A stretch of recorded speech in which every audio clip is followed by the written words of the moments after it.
You know, there is a lot of debate that people should have breakfast or not. I'll tell you, I have, like, my father, for example, says he should not eat, like, he tells me, don't eat breakfast at all. Once you eat breakfast, your whole system goes down and your energy is done. And, like, he's like, maybe one meal a day, but at the end of the day. And there are people, myself, I have to have breakfast. So, frankly speaking, it's like, there are two opinions, and what is correct, having a breakfast or not? So what's the kind of breakfast that you have?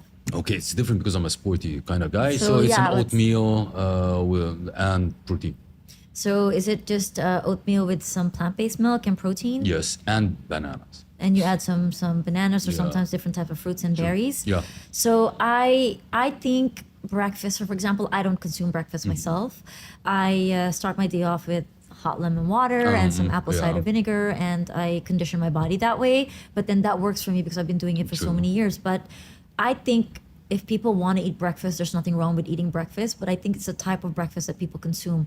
A lot of the breakfast today, even if you go to the restaurants, Yeah. the breakfasts are waffles True. and pancakes True. and, acai and lots of berries. And I'm not Correct. saying that that's wrong, the acai part, but it's always super important to start your breakfast with a savory meal and not a sugary meal. Because the sugary meal, it spikes your glucose levels, which then makes you, as your father said, crash throughout the day, True. feeling lethargic. So the jam, no, absolutely no, not. absolutely. You're not supposed to start your breakfast with a fruit. You're supposed to start your breakfast with a savory meal. True. So eggs, for example. Yeah, correct. Do you start your day with eggs sometimes? Sometimes, correct. Yeah. Yeah. Get back to the one meal. Okay. What is a one meal?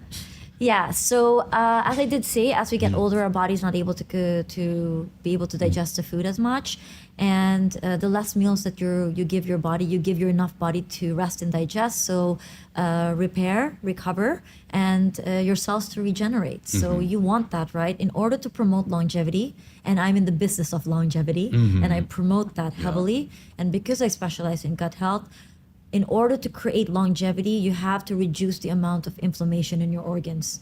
And foods, especially high caloric foods, highly processed foods, highly sugary foods, foods with a lot of antibiotics, hormone-based from produce, herbicides and pesticides, they all cause inflammation. True. Which is, for example, we live in a hustle culture. No one eats at home anymore, True. safe. Yeah. People go out Fast food, to Enoch, restaurants. Yeah, anything. true. They just pick out a croissant here and there.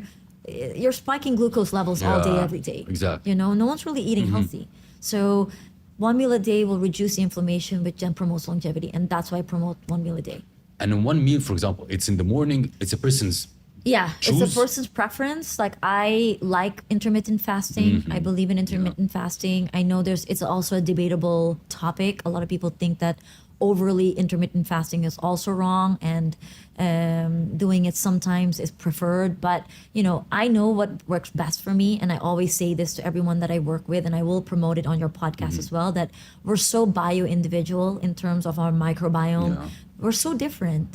So our programs, or whatever we put in our body, our culture, the way we eat, the way we absorb food, our intolerances to food, our allergies, we're so different. True. So we're so personalized.